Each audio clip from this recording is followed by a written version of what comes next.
Hello, and in this help video I'm going to show you how to sew up the sides of a tea cosy using Mattress Stitch. And this is the Titanic tea cosy. I've stitched one side and I'm going to stitch the other side first. And this is like a little tube. You knit it into a tube shape and it needs to be sewn together as a tube, otherwise it won't look like a lovely tube. It'll suddenly have a flat part. So I'm just going to thread up the needle.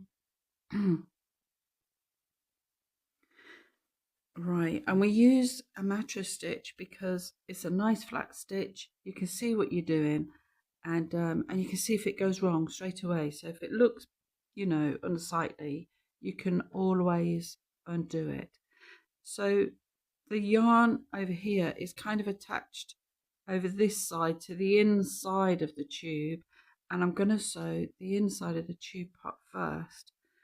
So when you stand the end of the row end edge up, you can see where the edge of the stitch is, and if you see, I've gone under quite a big bit there. Look, it's like the top stitch and the one below it. Excuse me. And then on this side, you need to kind of get in that top bit again and come down. And again, you come through quite a big portion of it, right on the edge of the row end edge. And then we do the other side. And you just keep going backwards and forwards, picking a little bit up from each edge. And this is going towards the bottom of the tube now. And we can have a little look and check. See, it's a bit funny because it's part of the rib on that bit. And then we're on this side. This is the bottom.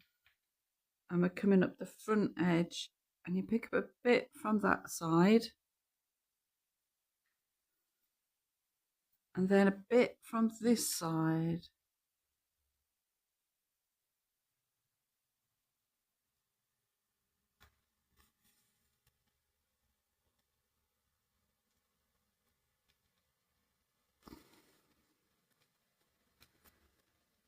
Right, now, so here you can see there's a reverse row stitch here and here, and they need to join up.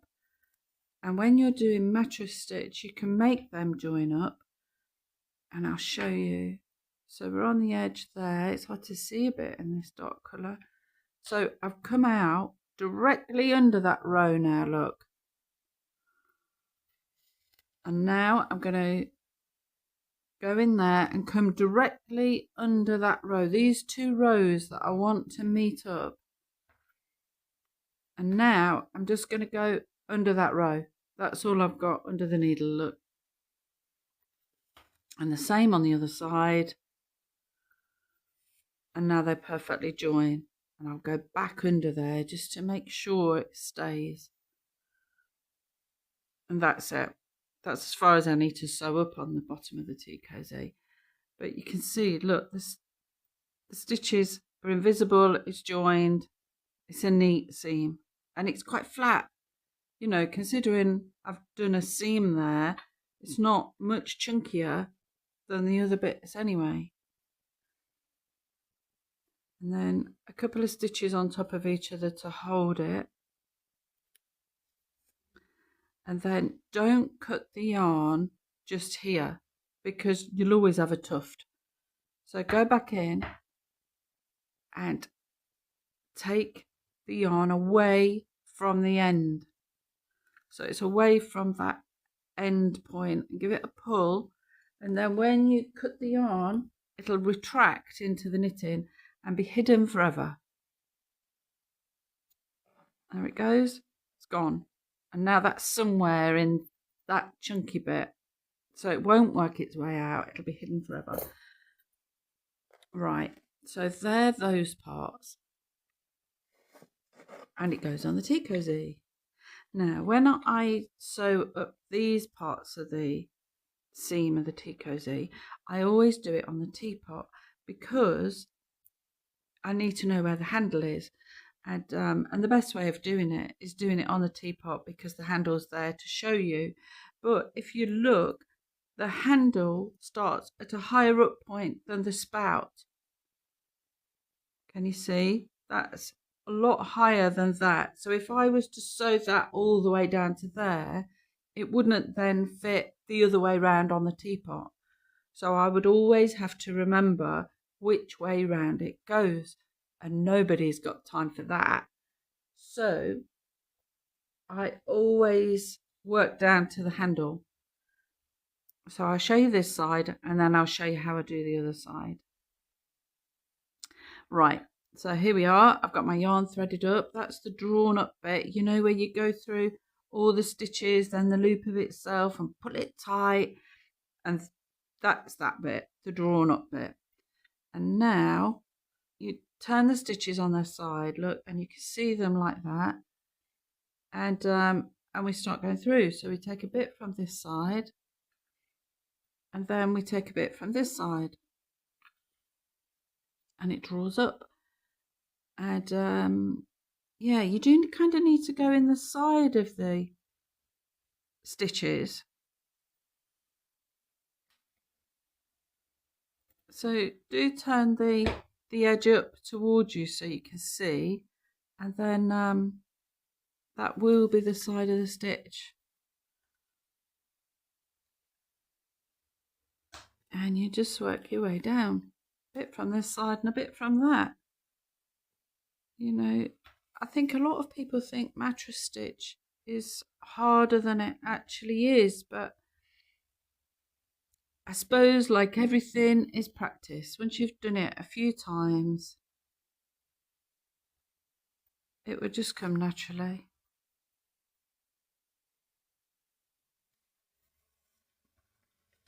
But look, you can't see the seam.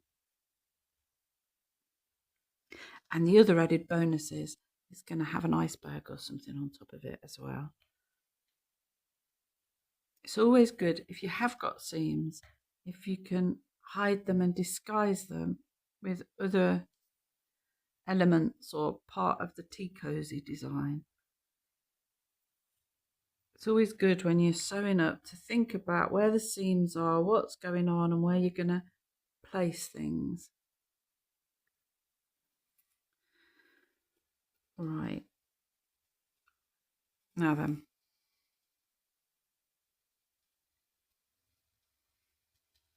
So that's sewn up. It's not taken very long, has it? And you can't see it. It's a nice, neat seam. It's not bulky. You can't see an obvious lump, you know, like that. It's just a nice flat seam. So to finish off, I take the tea cosy off the teapot. I do a couple of stitches on top of each other.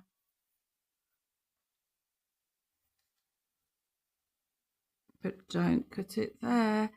You need to take the thread away.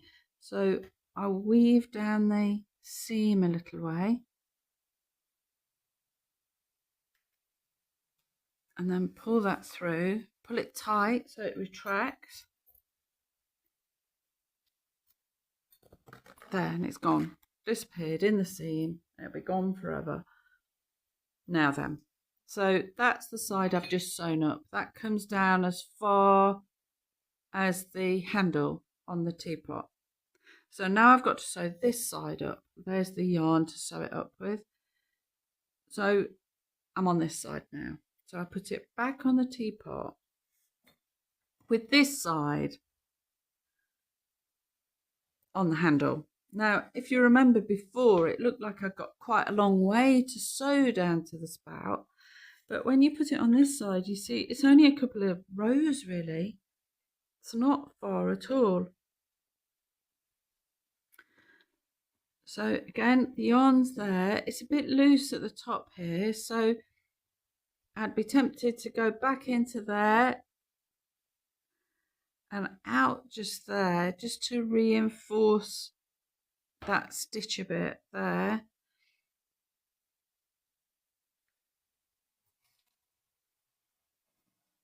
And then we do a bit from this side and a bit from that.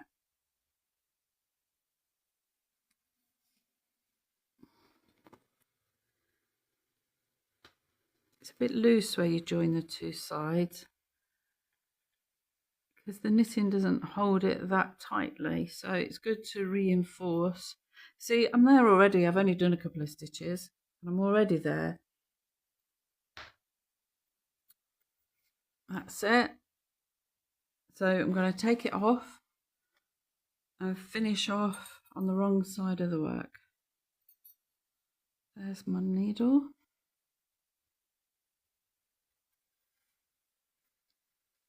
And just do a couple of stitches on top of each other, but don't cut the yarn there. I'm going to weave it up the seam a little way. I'm going to pull it so it retracts and cut it. There, it's gone forever. So that is Mattress Stitch and invisible seams on the TeaCosy.